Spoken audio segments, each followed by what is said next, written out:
Welcome to Franchise Marketing Radio, brought to you by SeoSamba. Comprehensive high-performing marketing solutions for mature and emerging franchise brands. To supercharge your franchise marketing, go to SeoSamba.com. That's SeoSamba.com.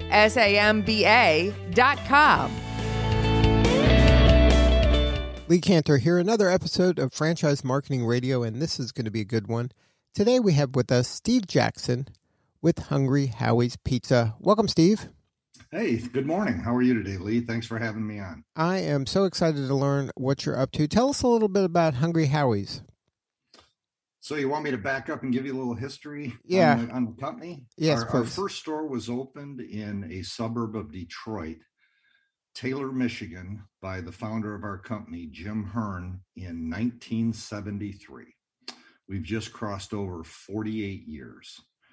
And prior to that opening, Jim had owned a couple of pizza shops in the 60s and early 70s of another brand in the Detroit area and got a little frustrated with them. So he left that brand. While he worked there, I delivered pizzas for him, just in and out of high school in the early 70s. And Jim was about 29, 30 years old. We were 17 and 18, my buddies and I. And he was just a mentor for us. We just thought he was the richest person that we knew. He had 2 or 3 businesses, and we kind of idolized him.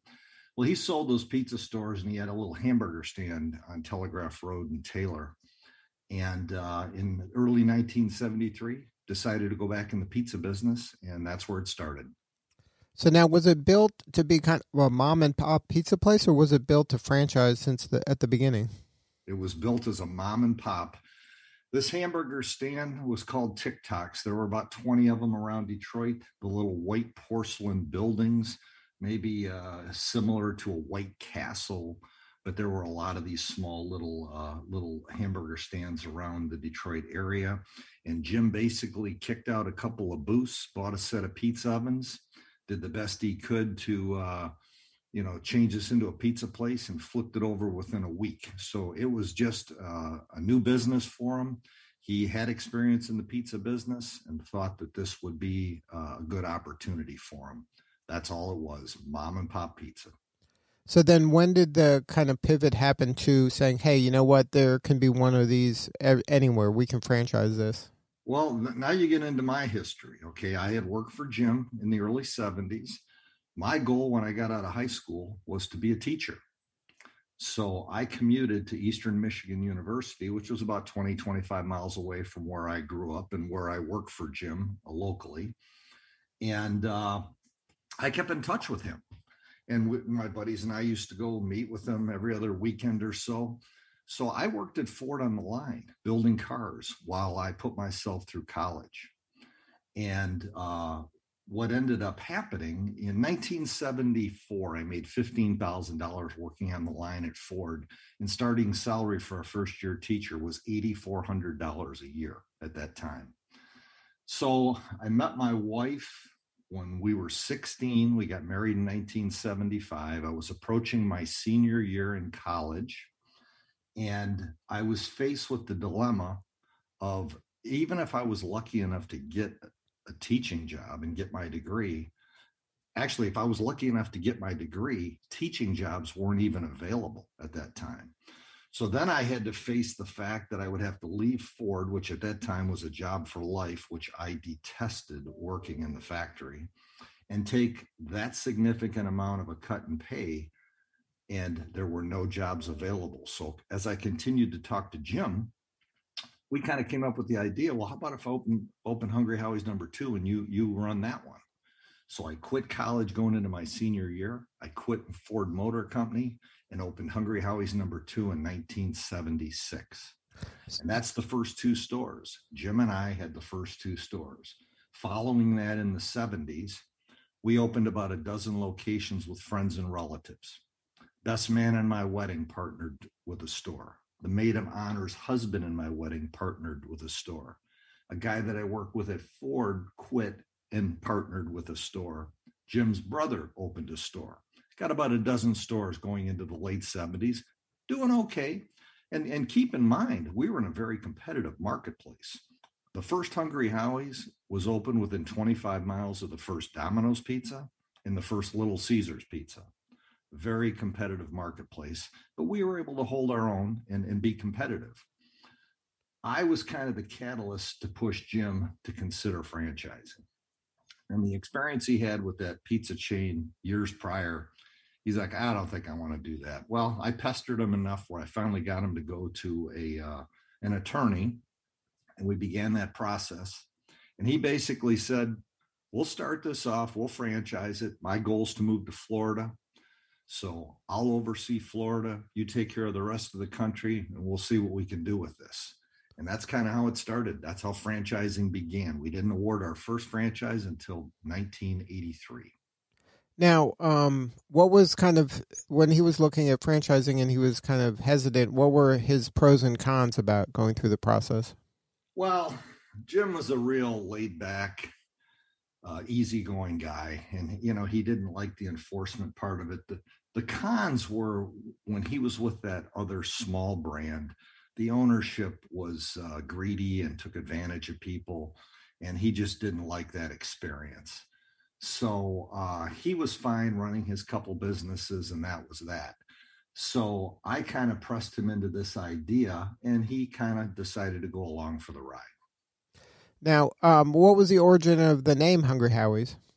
Well, when I was going to Eastern Michigan University, the most happening restaurant bar on campus was called Hungry Charlie's. I'll back up a few years before that, because when my buddies and I worked for Jim at the other pizza place in the early 70s, we nicknamed Jim Howie. And that was because he was, 10, 12 years older than us. He had just built a brand new 1,800 square foot house in a suburb west of Detroit. We grew up in 1,000 square foot blue collar neighborhoods, and he had 2 new cars. So we nicknamed him Howie after Howard Hughes, because he was the richest person that we knew. So that name stuck. So then fast forward to 73, we're still talking to him. I mentioned about this happening bar on campus, and he says, hey, I'm going to flip this hamburger stand into a pizza place. I got to come up with a name.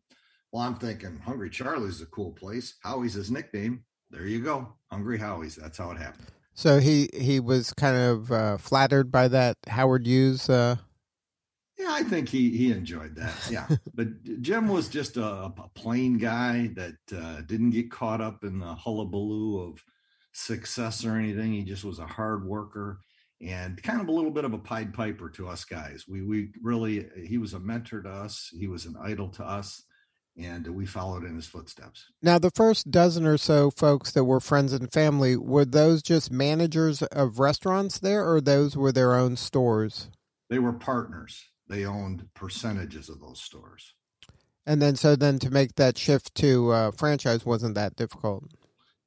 No, not really. I mean, they didn't like the idea of going to franchising and, understanding that all of a sudden now we've got to come up with standards and training programs and what have you. I mean, think about it. In the 70s, we opened these stores. We were just hardworking 6-7 days a week people. We didn't get involved with food cost and labor cost and all these complicated processes. Our barometer for profitability was our checkbook. If there was money in it at the end of the month, we were doing pretty well. And facetiously, we had a cigar box as a cash register, and that's how those systems ran in the 70s. When we made the decision to franchise, I sat back and said, now we've got to come up with systems and procedures for people to follow to open these stores.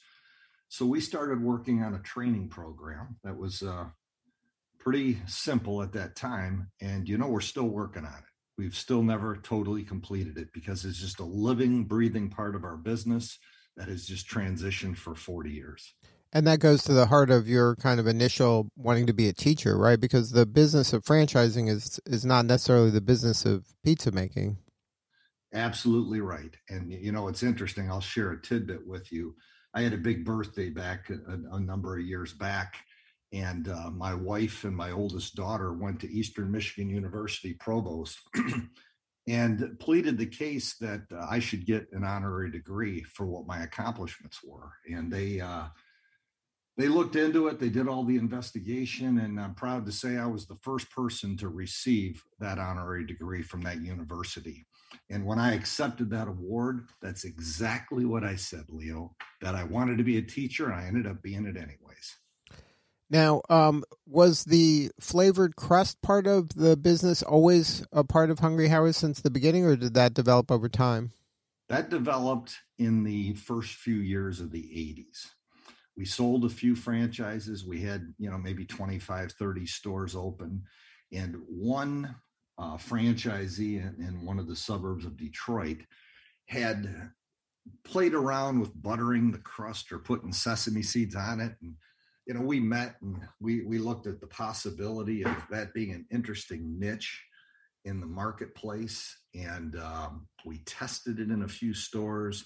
We ended up coming up with 8 different flavors and decided to, in 1985, roll that as our niche for our product. And it's been copied by everybody over the past 35 years, including every single top 10 franchise for pizza. And we are the innovators of it. And that's basically our single niche that we are very proud of developing in the pizza category. And that's another great testament to the power of franchising, where you're able to learn from each other. Yep, and absolutely. And then share the knowledge, and everybody benefits in the network. Right. And it's important that the franchisor is open-minded enough to listen to his franchisees and not just run a dictatorship. And right. We're proud that we do that. So now, how did COVID affect your brand? Well, it was interesting. Today it's March 9th, 2021. So literally 12 months ago was when this was beginning to ramp up. We started hearing about it at the beginning of 2020. And then my recollections in mid-March is when schools started to close. And then by the end of that month, at least the state of Michigan went shelter in place, and other states jumped on that. And what happened to us is in those first few weeks of March, our sales dipped double digits. We were on a pretty good run for a number of years for increasing same-store sales over the last 8 to 10 years, because we've done a lot to reinvent our brand and bring it to a higher standard. But that was pretty scary for everybody in those first couple of weeks of March. And we weren't sure what was going to happen. We sat back and reanalyzed our business. For the first time in 40 some years, we actually laid off a few people just because we were preparing for what might happen. We didn't know if every store of ours was going to be closed in the matter of a week. And that said, our leadership team would usually meet once a week on Tuesdays. We actually started meeting every single day at 8:30 in the morning to discuss what we were in the middle of and what we needed to do to stay relevant. And it's been 12 months, and that leadership team honestly has not met face-to-face since. We owe a lot to Microsoft Teams and the power of that, and that's kind of taught a lot of us different ways to run our businesses.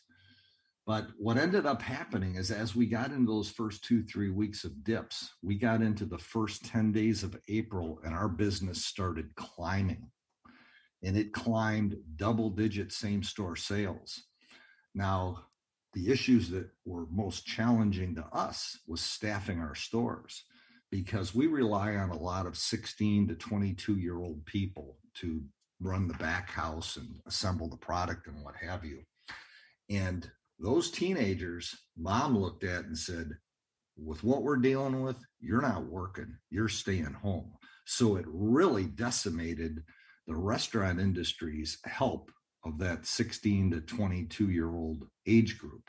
So that forced us into making decisions over this last year at sometimes to even close stores temporarily or reduce hours. Most of our stores are typically open 11 to 11. We went through periods of time with some locations where we had to open from 3 p.m. to 8 p.m. just to handle dinner rush, because we didn't have the staff to do any more than that. So we were faced with countless challenges. As the PPE requirements came out, we had to source masks for all of our stores, which they became hard to find.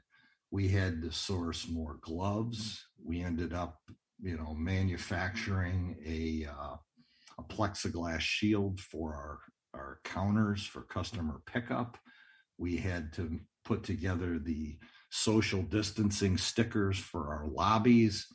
We worked hard and actually had already been working on this project of curbside pickup. We saw a need for that long before the pandemic, and that came in handy to institute.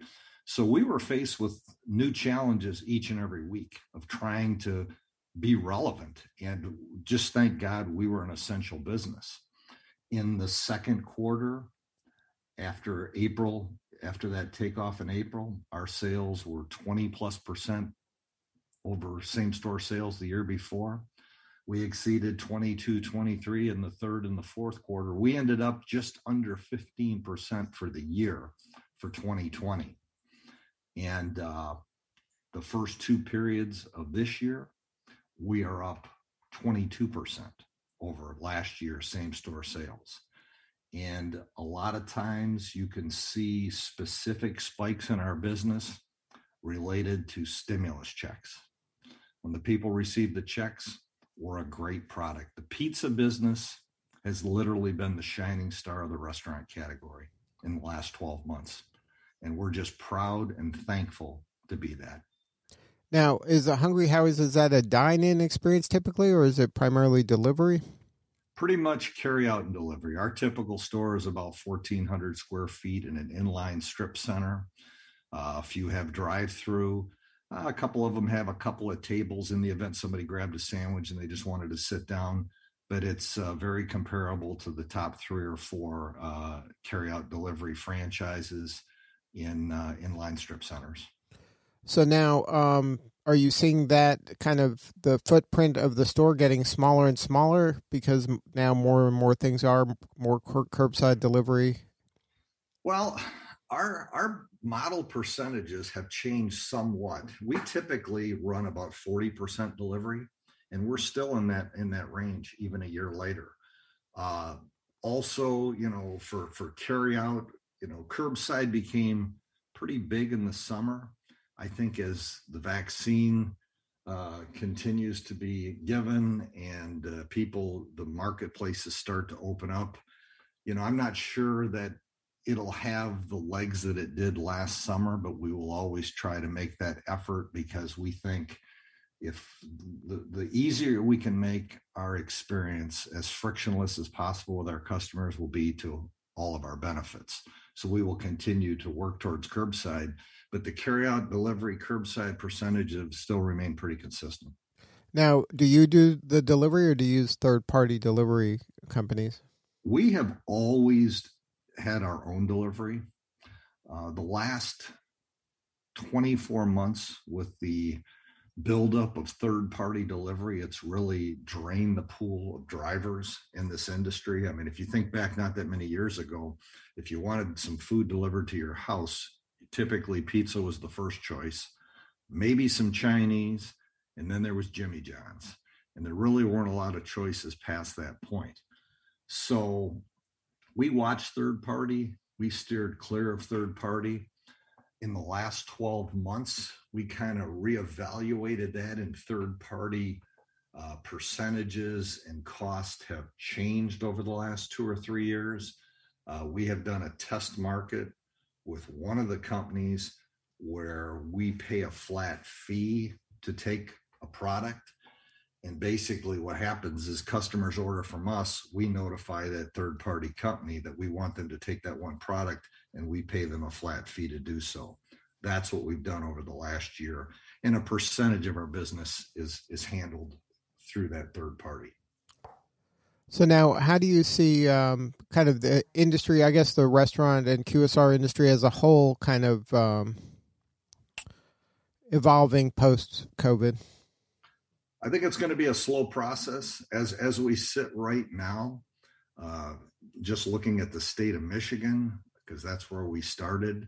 The 1st of February, they opened dine-in restaurants for 25% customers just 30 days ago, and they're just looking at going to 50% now. We also have a lot of stores, and I spend a lot of time in the state of Florida, and it's a whole different world in Florida. They've been 100% for months.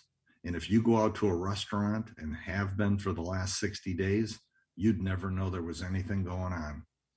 They are full restaurants. So it's interesting to see how that changes geographically throughout the country.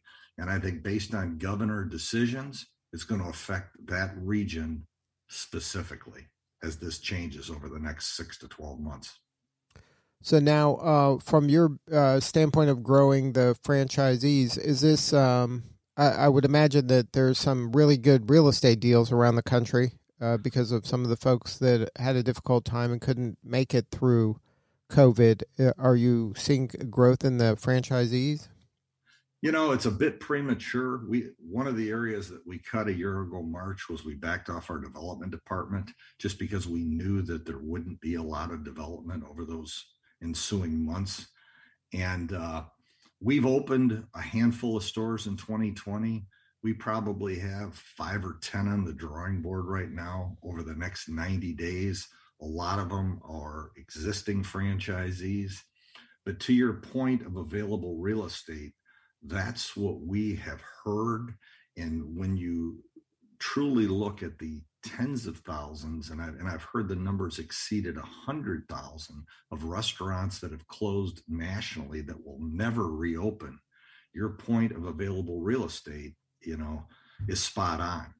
And we haven't been inundated with a lot of those opportunities, but we think that they are going to start, showing up here right now because there's a lot of businesses that didn't make it through this.